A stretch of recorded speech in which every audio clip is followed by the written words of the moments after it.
나누겠습니다. 우리는 지난주 분노하는 다윗을 보았습니다. 아버지의 명령에 따라 전쟁에 있는 형들이 잘 있는지 보고 와라. 이 명령에 따라 다윗은 전쟁터로 나가죠. 근데 모든 이스라엘의 군사들, 사람들이 골리앗의 장수 하나, 그 장수 하나 보고 두려워하며 모욕과 조롱을 당하고 있는 것을 보고 분노하게 됩니다. 살아계신 하나님이 우리와 함께 있는데 그 하나님을 믿고 담대히 나가 싸우지 않고 40일 동안이나 조롱을 당하고 수치를 당하고 있으니 그 현실에 분노한 거예요. 다윗이 분노했던 이유는 어디에 있는가? 이미 하나님께서 블레셋으로부터 이스라엘을 2번이나 건져내셨기 때문에 더 분노한 거예요. 우리가 보았지만 이스라엘은 블레셋과의 전투에서 패해서 하나님의 법궤까지도 빼앗겼었죠. 그래서 민족 전체가 우리는 하나님께 버림받았구나 이렇게까지 생각하게 돼요. 그때 하나님은 이스라엘을 회복시키십니다. 사무엘을 통해 미스바에서 모든 백성을 회개하게 하고 온전한 번제를 드리게 함으로 말미암아 블레셋 가운데 우레를 떨어뜨려 이스라엘은 전쟁도 하지 않고 블레셋에게 이기는 승리를 맛보게 하세요. 그리고 시간이 지나 사울이 왕이 되었을 때 이스라엘에는 아직 제대로 된 군대가 편성되지 못하고 무기도 하나 없을 때에도 하나님은 모래알같이 많은 블레셋 군대를 혼미케 하여 이스라엘에게 승리를 주십니다. 요나단이 여호와의 구원은 사람의 많고 적음에 있지 않다라고 고백하며 나가 싸울 때 하나님은 요나단의 손에 블레셋을 붙이시죠. 이렇게 그들의 역사 가운데 하나님이 구원하셨고 일하셨음을 경험했음에도 망각하고 말이 안 나오네 오늘 갑자기. 하나님이 이렇게 도우셨음을 알매도 경험했음에도 또 골리앗 앞에서 두려워 떨고 있으니 다윗이 화가 난 거예요. 왜 또 이러고 있는가? 이게 수백 년 전 이야기, 수천 년 전 이야기가 아니고 모세 때 이야기가 아니고 당신들이 살아있을 때 다 경험했었던 하나님의 이야기인데 왜 또 이러고 있는가 하고 다윗이 분노하게 된 거예요. 그러니까 여러분, 다윗의 분노는 골리앗을 향한 분노가 아니라 내 나라 하나님을 망각한 하나님의 사람들을 향한 분노였던 거예요. 그럼 왜 이스라엘 사람들이 이렇게 됐는가? 사단이 그들의 눈을 가렸기 때문입니다. 하나님을 보는 눈을 가리고 오직 세상을 보는 눈만 밝혀준 거예요. 하나님은 안 보이게 만들고 골리앗만 보이게 만든 거예요. 우리의 지각을 열고 생각을 확장시켜서 하나님은 가리고 세상을 보는 눈은 열리게 하는 거예요. 여러분, 이게 사단이 하는 일입니다. 사단이 여러분을 어떻게 공격하는가? 여러분들 하여금 세상을 보는 눈을 열어주는 거예요. 아담과 하와가 선악과를 따먹었을 때 무슨 일이 생깁니까? 지각이 열립니다. 세상을 보는 눈이 열려요. 그리고 하나님의 보는 눈은 사라지게 돼요. 그러니까 사단이 하는 일이 이런 거예요. 지난주에 저희 딸이 어린이집에서 행사를 하는데 이렇게 시에서 나와가지고 이렇게 음식물 남기면 안 된다 뭐 이런 그 교육을 했대요. 그래서 엄마도 오라 그래서 이제 교육을 하는데 뭐 좀 잘했나 봐요. 그래서 어린이집 선생님도 저한테 얘기를 해주고 엄마도 집에서 되게 좋아요. 막 나서서 발표하고. 그래서 이제 아빠가 이제 그런 말 들었으니까 물어봐야 되잖아요. 밤에 오늘 뭐 배웠니? 했더니 음식물을 남기면 지구가 감기에 걸린다는 걸 배웠대요. 그래서 그래 잘 배웠다고 잘라 했더니 이런 말을 해요. 아빠, 음식을 많이 남기면 잔반 괴물이 나타나요? 그러는 거예요. 그러니까 그 선생님이 그렇게 말했던 것 같아. 잔반 괴물이 지구를 삼킨다. 그래서 뭐 가리키려고 그렇게 했나 보다 하고 잔반 괴물이 나타나 그랬더니 그날부터 배가 불러서 토할 것 같은데도 애가 음식을 못 남기고 놀다 말고 아빠, 잔반 괴물이 어디 있어요? 하나님이 우리를 지키죠. 갑자기 신앙 고백을 하고 애가 거기 매인 거예요. 그러니까 교육을 통해서 지각이 열린 거예요. 음식물을 남기면 이렇게 세상이 망가지는구나. 근데 문제는 아이들에게 올바른 교육을 하고자 자극적인 소재를 쓰니까 이 아이가 왜곡된 지각이 열려서 두려움에 빠지는 거예요. 그래서 잠도 제대로 못 먹고 막 이렇게 돼요. 그래서 제가 네가 남긴 건 아빠가 다 먹을 테니까 잔반 괴물은 없다. 그리고 하나님이 그런 괴물 안 만든다. 괜찮다. 그냥 먹을 만큼만 먹고 또 달라고 해라. 교육을 수정했어요. 그러니까 사단이 하는 일이 이런 식이라는 거예요. 아담과 하와가 꼬임에 빠져서 선과 악을 알게 하는 나무를 먹었을 때 지각이 열려 내가 벗은 걸 알게 되므로 하나님 앞에 숨는 것. 사단도 그렇게 하는 거예요. 우리로 하여금 지각을 열어 세상만 보게 합니다. 세상이 만만치 않네, 막막하네, 나 앞으로 어떻게 살아야 되지? 우리의 눈을 밟혀 세상 가운데 한없이 초라한 나 자신을 깨닫게 하고 나를 두렵게 만들어요. 그로 말미암아 세상의 현실은 잘 보는 사람이 되나 하나님이 내 삶에 역사하실 것은 기대하지 못하는 사람으로 만들어서 세상을 보고 두려움에 떨게 하는 거예요. 그래서 이 세상 가운데 하나님을 모르는 그리스도인들이 너무나 많아요. 세상은 잘하는데 주식, 비트코인 너무나 잘 알아요. 근데 하나님의 말씀 하나도 몰라. 하나님 이야기하자 그러면 하기 싫어해. 왜? 하나님은 잘 몰라. 근데 부동산 이야기하자면 좋아하는 사람들이 있어요. 제가 예전에 셀 모임 청년부 할 때 청년들이 그런 말 했어요. 목사님이 어떤 본문을 줘도 청년들은 결혼 얘기밖에 안 합니다. 그리고 제가 또 성인 목회할 때는 한 전도사님이 그래요. 목사님, 제가 셀 모임 할 때 뒤에서 영상 작업하느라 들었는데요. 30, 40대 부부들이었어요. 하나님 말씀과 전혀 상관없이 애들 어린이집 얘기, 유치원 이야기만 1시간 하더라고요. 그리고 성인들 셀 모임 가보면요, 성경 말씀 시간에 부동산 얘기만 하고 우리의 결혼에서 속색인 얘기만 한다는 거예요. 하나님을 다 가려버리는 거예요. 그래서 교회가 능력이 없는 거예요. 세상의 커뮤니티와 다를 게 없는 거예요. 사단이 우리를 그렇게 만드는 거예요. 저는 여러분이 세상을 보는 눈도 열리지만 하나님을 통해 세상을 볼 수 있는 사람들 되기를 예수님의 이름으로 축복합니다. 이스라엘은 그걸 잃어버렸어요. 그러나 그것을 잃지 않은 다윗은 오늘 나타나 말합니다. 내가 나가 싸우겠다. 하나님은 나와 함께하고 있다. 그러자 이 말이 사울에게도 전달돼요. 우리 31절 한번 같이 읽어봅시다. 31절 시작. 어떤 사람이 다윗이 한 말을 듣고 그것을 사울에게 전하였으므로 사울이 다윗을 부른지라. 다윗이 막 분노합니다. 왜 하나님이 우리와 함께 했는데 우리 가운데 역사하시는데 두려워 떨고만 있습니까? 내가 나가겠습니다. 그러니까 어떤 사람이 왕에게 가요. 왕이여, 드디어 골리앗과 싸우겠다는 사람이 나왔습니다. 너무 신나간 거예요. 몇 주 전에 설명을 드렸지만 고대 헬라 문화에서는 싸움이 진척되지 않을 때 1대1로 싸워서 이긴 사람이 그 전쟁의 승리를 다 취해가는 그 국가가, 이런 문화가 있었죠. 그러니까 지금 이스라엘은 40일 동안이나 골리앗과 싸울 사람이 없어가지고 헤매이고 있는데 드디어 한 사람이 나오니 사람들이 기뻐서 뛰어간 거예요. 저는 사울도 아주 좋아했을 것 같아요. 자신을 대신해 나가 싸울 사람이 드디어 나타나니 사울이 얼마나 좋았겠습니까? 나는 귀신 들려가지고 수금 연주나 듣고 있어야 되는데 드디어 나를 대신해 싸울 사람이 나타나다니 사울이 너무 좋았어요. 그래서 누구냐 불러라 했더니 바로 자신의 수금 연주자 다윗이었어요. 다윗은 사울 앞에 서게 됩니다. 그리고 어떻게 말하는가? 우리 32절 읽어봅시다. 시작. 다윗이 사울에게 말하되 주의 종이 가서 저 블레셋 사람과 싸우리이다 하니. 사울이 다윗을 부르자 다윗이 도착합니다. 그리고 인사도 안 하고 문안도 안 하고 하는 첫 번째 말이 무엇인가? 왕이여, 그로 말미암아 사람이 낙담하지 말 것이니라. 낙담하지 마십시오. 제가 나가 싸우겠습니다. 이스라엘의 처음으로 소망이 되는 이야기를 다윗이 하는 거예요. 저는 여러분이 속한 가정과 회사에서 만나는 모든 관계에서, 세일 모임에서, 회사에서, 나라와 국가, 민족에서 이런 말을 할 수 있는 사람이 되기를 간절히 축복합니다. 모든 사람이 낙담하여 두려움에 있을 때 그들을 위로하고 낙담하지 할 것을 말할 수 있는 사람, 이런 사람이 돼야 돼요. 근데 목회를 하다 보면 근심하고 있는 사람을 더 근심하게 하는 사람들이 있어요.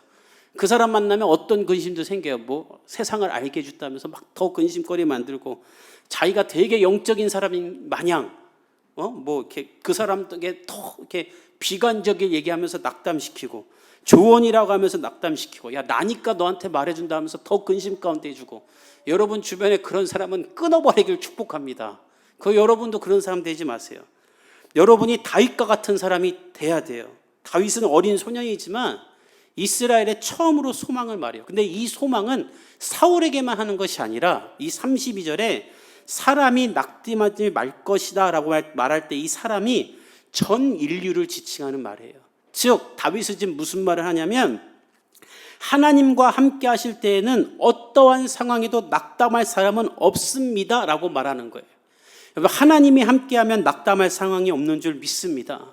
다윗이 이렇게 긍정적인 메시지를 던져요. 그리고 나서 더 중요한 이야기를 해요.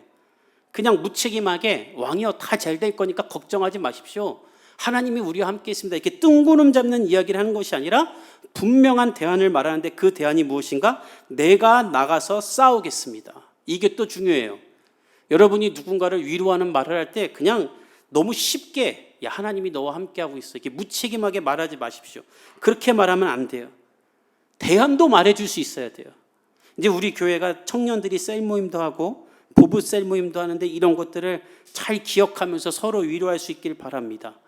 그냥 무책임하게 잘 될 거야 내가 기도할게 이게 아니라 다윗은 자기가 분명한 대안이 되는 거예요. 근데 왜 대안이 되는가? 하나님이 다윗을 그렇게 인도했기 때문에. 따라서 여러분들이 신앙생활 할 때 서로 굳이 답을 주려고 하기보다는 인위적으로 어떻게 우리 셀 모임을 좋게 만들려 하기보다는 답이 없어도 좋으니 그냥 같이 기도하고 마음만 나눠도 되는 줄 믿습니다. 답은 하나님이 줄 거예요. 그러면 다윗이 그런 거예요. 다윗은 자기가 나서서 싸우려고 싸우는 게 아니에요. 지금 하나님이 보내셨고 하나님이 분노하게 하셨고 하나님이 나를 통해 일하시는 것을 그냥 고백하는 거예요. 하나님이 일하시는 거예요. 그래서 다윗은 자신 있게 말합니다. 낙담하지 마십시오. 내가 나가 싸우겠습니다. 그런데 문제는 사울은 이 하나님의 사람을 못 알아봐요. 그래서 어떻게 말하는가? 33절을 읽어봅시다. 시작. 사울이 다윗에게 이르되 내가 가서 소년이요 그는 어려서부터 용사임이니라. 사울이 그 말을 듣고 이렇게 말합니다. 사랑하는 아들 다윗아, 내가 하나님이 너와 함께 하시는 것을 누구보다 잘 알고 있다.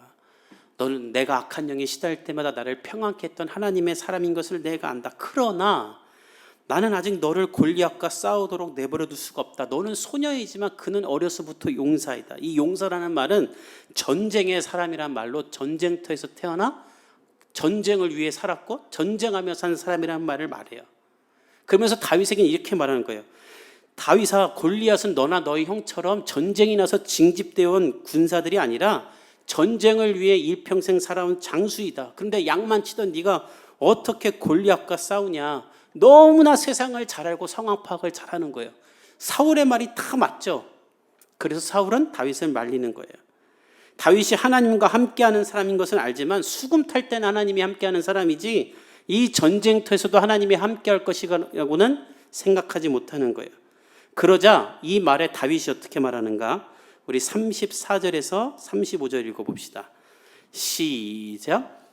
다윗이 사울에게 말하되 주의 종이 아버지의 양을 지킬 때에 사자나 곰이 와서 양떼에서 새끼를 물어가면 내가 따라가서 그것을 치고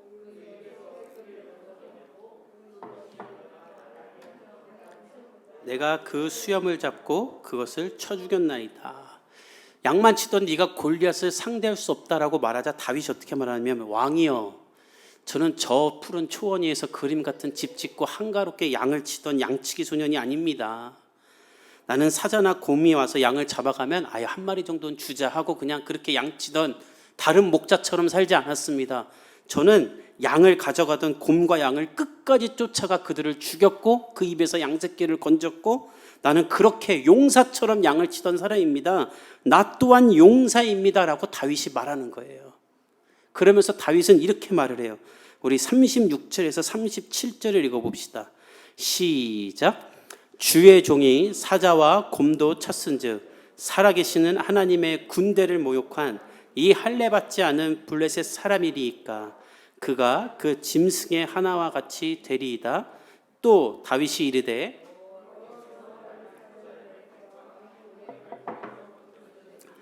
나를 이 블레셋 사람의 손에서도 건져내시리이다.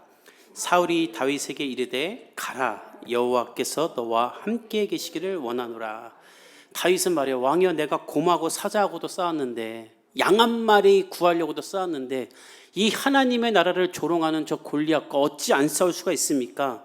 저 사람도 내가 죽인 짐승들가 될 것입니다. 그러면서 본인이 이길 수 있는 이유를 말해요. 나는 사자와 곰의 발톱으로 죽을 뻔했으나 그때마다 나를 건지셨던 하나님을 믿습니다. 그 하나님이 나를 저 블레셋 사람에게도 건지실 것입니다.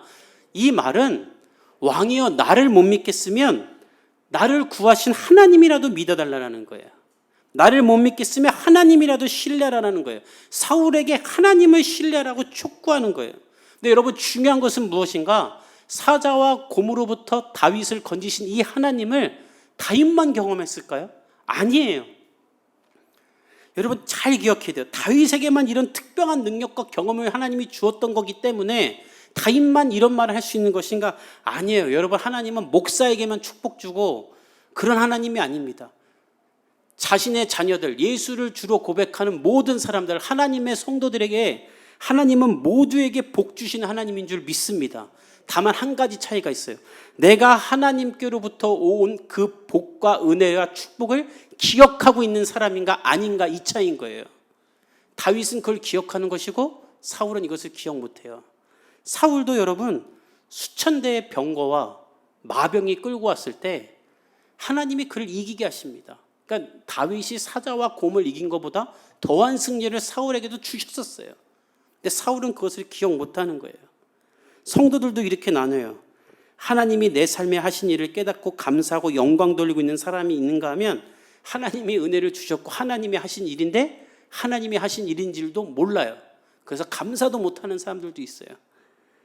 다윗은 그런 사람이 아니에요. 다윗은 사자의 발톱과 곰의 발톱에서 나를 건지신 하나님을 알기에 나를 말리지 말고 전쟁터에 내보내라고 담대하게 말하는 것입니다. 그래서 사울이 더 이상 말리지 못하고 말해요. 가라, 여호와께서 너와 함께 계시를 원하노라. 그리고 그냥 내보낼 수가 없으니까 그에게 자기 군복을 내어줍니다. 그런데 다윗이 사울의 군복을 다 벗어던져요. 우리 38절에서 40절에 한번 같이 읽어봅시다. 시작. 이에 사울이 자기 군복을 다윗에게 입히고 노투구를 그의 머리에 씌우고 또 그에게 갑옷을 입히매 다윗이 칼을 군복 위에 차고는 익숙하지 못하므로 시험적으로 걸어보다가 사울에게 말하되 익숙하지 못하니 이것을 입고 가지 못하겠나이다 하고 곧 벗고 손에 막대기를 가지고 시내에서 매끄러운 돌 5을 골라서 자기 목자의 제구 곧 주머니에 넣고 손에 물매를 가지고 블레셋 사람에게로 나아가니라. 어린 소년이 나를 대신해 싸우겠다니까 사울이 군복이라도 벗어줍니다. 이 군복을 준다는 건 군인으로 인정했다는 거예요. 그리고 이스라엘에 있어서 가장 좋은 갑옷, 자기 갑옷을 줘요. 노투구를 줘요. 그리고 이제 나가서 싸우라고 이제 하니까 다윗이 테스트를 해봐요. 난생 처음 입은 옷이니까. 그러니까 익숙하지 못해요. 우리가 옛날에 이 다윗의 동화를 보면 다윗이 걷는데 아장아장 걷다가 넘어지는 이런 그림들이 있었죠. 그러니까 다윗이 이거 나 익숙하지가 못해서 못 쓰겠습니다 하고 이것을 다 벗어던져요. 이렇게 아무리 좋은 장비가 있어도 운동선수는 자기 손에 맞는 걸 써야지 실력이 나오지 않습니까? 그 유명한 골프 선수인 최경주 선수는 골프채를 사가지고 그걸 자기가 다 이렇게 자기 주차장에 골프채를 다듬는 장비들로 자기한테 맞게 다 다듬는데요. 그러니까 아무리 좋은 회사에서 좋게 만들어도 내 손에 맞아야 되니까. 다윗도 그런 거예요. 사울의 갑옷이 맞지 않았어요. 그리고 자기에게 맞는 무기를 찾는데 무엇인가? 돌멩이 5개와 돌리는 물매를 찾는 거예요. 그런데 여기서 또한 우리가 주의 깊게 볼 것이 있어요. 이 갑옷은 다윗이 벗은 것뿐만 아니라 하나님도 벗기신 거예요. 왜 하나님이 이 갑옷을 벗기셨는가? 하나님께서 골리앗을 무너뜨릴 때 사울의 개입과 도움이 없도록 하기 위해서인 거예요. 사울은 나가서 싸워서 이길 때마다 나 때문에 이겼다, 내가 이겼다라고 말하는 사람이에요. 그런 사울의 도움이 다윗에게 임하지 않도록, 다윗이 자신의 신앙의 고백에 따라 하나님이 나와 함께 하셔서 이 돌멩이 5개로 골리앗을 이겼다라는 말을 할 수 있게 하려고 사울의 도움을 다 없애버리시는 거예요. 그래서 다윗은 돌멩이 5개를 고릅니다. 이 돌멩이 5개는 그냥 시냇가에 있는 뭐 이렇게 속된 말로 짱돌이 아니에요. 원문을 보면 투석기라는 말로 전쟁터에 던지는 돌인데 180m도 날아갔대요. 그리고 방패를 뚫고 갑옷을 뚫어서 사람을 죽이기도 했던. 그러니까 우리가 옛날에 어떻게 다윗이 돌멩이 하나로 골리앗이 죽었지? 맞으면 죽을 만한 돌인 거예요, 여러분. 그 돌을, 근데 중요한 게 있어요. 5개를 골랐다. 왜 5개를 골랐는가? 이 본문을 설교할 때 필요 이상의 의미를 담는 분들이 있어요. 다윗이 왜 돌멩이를 5개 주셨는가? 그러면서 한 개는 믿음의 돌멩이요, 한 개는 소망의 돌멩이요. 막 아니에요, 여러분. 절대 그런 거 아니에요. 그냥 안 맞으면 또 던지려고 5개 고른 거예요. 그렇게 의미 두지 마세요. 왜 5개를 골랐냐면 다윗은 현실에 능한 사람이에요. 어리지만 다윗이 사자랑 곰이랑 싸워봤는데 가까이서 싸우면 자기가 죽어요. 곰이 나 찢어 죽을 걸 알아요. 그래서 다윗은 멀리서 싸웠던 사람이에요. 던져서 맞춰서 죽여야 내가 산다는 걸 알아요. 골리앗과도 붙어서 싸우면 내가 진다는 걸 알기 때문에 좀 떨어져서 내가 던져서 맞춰 죽여야겠다 생각해서 1개가 아니라 5개를 준비한 거예요. 그러니까 다윗의 영성은 현실에 뿌리 내려져 있는 영성인 거예요. 여러분, 여기서 우리가 기억할 게 있어요. 믿음은 현실을 무시하는 게 아닙니다. 현실 가운데 역사하는 것이 믿음이에요. 저는 여러분들의 삶 가운데도 이런 현실에 뿌리 내린 믿음이 있을 수 있기를 간절히 축복합니다. 다윗은 그래서 5개를 들고 간 거예요. 그리고 다음 주에 싸워서 이길까요, 질까요? 이겨요. 어떻게 이기는지는 다음 주에 알려드릴게요.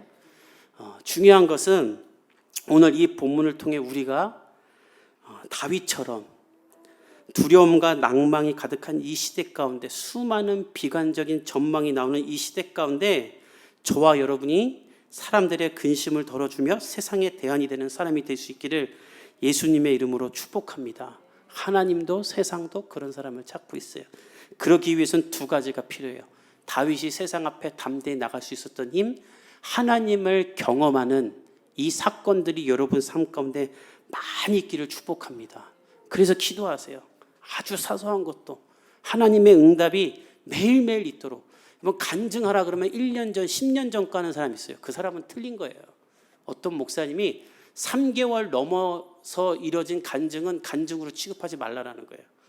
하나님이 오늘도 살아계셔서 오늘도 역사하시는데 그 하나님의 역사하심을 매일 말할 수 있어야지, 간증하라 그러면 제가 고등학교 때 이러면 안 된다라는 거예요. 여러분의 삶 가운데 매일매일 하나님이 역사하시는 경험들이 있길 바랍니다. 저에게만 일어나는 게 아니라 여러분이 기도하고 하나님을 찾으면 하나님은 응답하시는 하나님일 줄 믿습니다. 제가 요번 주에 일어난 하나님의 축복이 하나 있는데, 제 딸이 4살이 됐는데도 동물원을 한 번도 간 적이 없었어요. 동물원 보고 싶다 그래가지고 뭐 교회 앞에 어린이대공원 있으니까 데려갔어요. 가면 호랑이도 있고 사자도 있어. 기대시키고 갔는데 사자가 한 마리 있는데 1시간 동안 잠만 자는 거예요.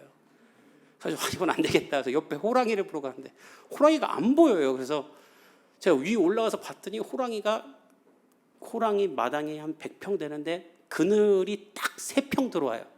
그 3평에 호랑이가 누워서 걔도 1시간 동안 자는 거예요. 그래서 제가 저게 호랑이야 보여주고 자고 있는 호랑이 사진을 찍어줬더니 내려와서 이렇게 말했어요. 아빠, 어슬렁 걸어 다니는 건 없어? 그러는 거예요. 제가 이 공짜는 이렇구나, 동물원도. 이거 에버랜드라도 데려가야겠다. 근데 그런 마음을 갖고 있을 때 저를 사랑해 주시는 한 권사님이 남편분 회사에서 에버랜드 티켓이 나왔다고 저희 집으로 보내줬어요. 그냥. 저희 아내가 받았더라고요. 그래서 이렇게 뜯어놨더라고요. 그래서 제가 뜯어서 봤더니 목사님 맛있는 것도 드세요라고 이렇게 써 있어요. 편지만. 분명히 다른 것도 있었을 텐데 그거는 빼놨더라고요. 그러니까 여러분들 아내들이요, 숨길 때는 똑바로 숨기기 바랍니다. 남편을 분노케 하면 숨기지 마세요. 그래서 뭐가 또 더 있구나. 분명히 거기 써 있어요. 목사님이 소고기를 드시면 좋겠네요. 이렇게 써 있었어요.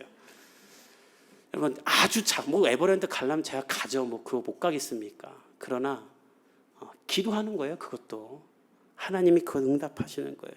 여러분, 아주 작은 것도 사소한 것도 여러분의 힘으로 하지 말고 한번 하나님의 채우심으로 하기 위해 기도할 수 있기를 축복합니다. 그리고 또 하나, 다윗처럼 여러분의 실력을 준비하는 사람들 되길 바랍니다. 다윗은 돌멩이를 잘 던지는 실력이 있었어요. 여러분, 믿음은 좋은데 실력이 없으면 안 돼요. 교회에 참 아쉬운 건 믿음은 있는데 실력이 없는 사람들이 있고요. 실력은 있는데 또 믿음이 없는 사람들이 있어요. 실력은 좋은데 믿음이 없거나 믿음은 좋은데 현실이 없으면 맨날 뜬구름 줬는 소리만 하게 되고 다른 사람도 망쳐요. 저는 우리 교회 성도들이 믿음도 좋고 실력도 좋기를 축복합니다. 그럼 여러분이 여러분의 삶에 최선을 다해야 돼요. 주식 비트코인 넣어놓고 오르기만 기대하지 말고 여러분의 삶의 실력을 기르세요. 여러분, 하나님이 노아에게 방주를 만들려고 하고, 잘 들으세요. 방주를 주진 않았어요. 야, 내가 물로 심판할 거야. 너 방주 지어라. 그러면 배도 줘야지. 근데 배는 노아 보고 만들려고 그랬어요. 하나님은 우리의 삶에 축복을 주시고 우리를 구원하실 때 우리의 노력이 들어가기를 원하시는 거예요. 하나님은 자신의 일을 할 때 우리의 노력을 원하십니다. 왜? 그래야 나중에 네가 했다라고 하나님이 그 공로를 우리에게 줄 수 있기 때문에. 여러분이 주어진 삶 가운데 부단히 노력하며 하나님이 주신 시간과 삶을 낭비하지 말고 잘 준비되어서 다윗처럼 온 시대가 낭망할 때 낭망하지 마십시오. 내가 나서겠습니다라고 말할 수 있는 이 시대를 변화시키는 하나님의 사람들이 될 수 있기를 예수님의 이름으로 축복합니다. 우리 함께 기도하겠습니다.